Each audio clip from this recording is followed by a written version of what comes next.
All right, so today we were talking about Julius Caesar and his role as dictator perpetuo in Rome. Um, so his goal, he was going to try and make Rome the educational and cultural center of the entire Mediterranean Sea. Okay. Now, also take note with this new role, we are slowly starting to move away from the traditional Roman Republic that has been in power for centuries at this point. And he's slowly going to close out the republic and introduce not another new type of government, but we're going to turn into more of an empire, which is one ruler ruling over many lands, instead of many people ruling over these lands. Okay, so Caesar's reform, his first one, is he wants to expand the Senate. He wants to give more power to the plebeians. He wants to give more power to the people of Rome.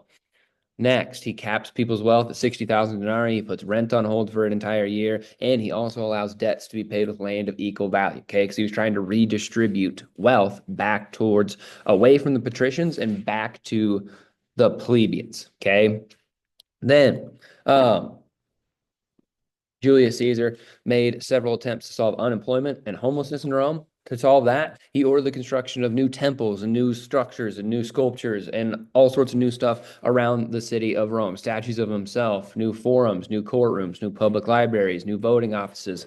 He even built a new harbor to bring in more people.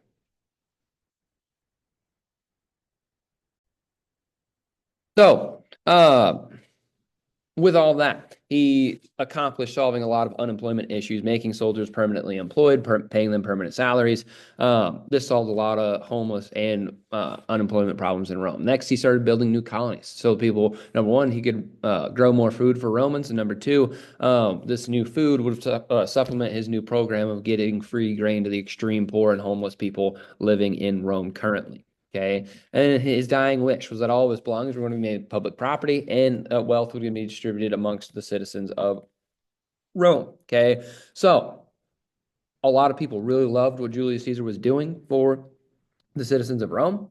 However, there was a small group of people inside of Rome that disagreed with these policies. Okay. And because they disagreed with these policies, they were going to seek to try and remove Julius Caesar from power. Okay. And those were the patricians, the optimates, the wealthy elite people of Rome. Okay. So this group starts to form called the Liberators, led by Gaius Cassius Longus. Okay. And another really important member of the group was this guy named Marcus Brutus, who was one of Caesar's closest advisors, and it made this decision very difficult for him.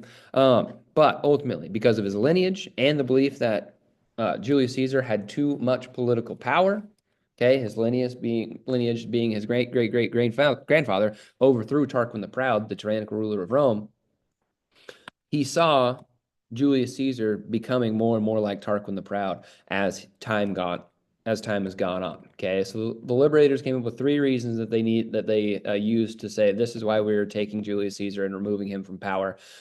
His reforms were too radical, they were too drastic. They took wealth away from Roman citizens, they took land away from Roman citizens and redistributed it, which they did not agree with. And then also he put in his will that he wanted power to transfer from himself to another person of his descent, which would actually lead to another monarch. Okay. And his great grandfather vowed to never let that happen again. And so on March 15th, 44 BCE, they carried out the assassination of Julius Caesar, which led to 14 years of civil war. The liberators are forced out of Rome. Marcus Brutus and all of the liberators get rounded up, and uh, Marcus Brutus takes his own life. And Rome ultimately falls back into monarchy anyway because of the results of the civil war that follows after Julius Caesar's death. Okay, so that is what you need to know about Julius Caesar's Rome for Mr. Zimmelman's world history class.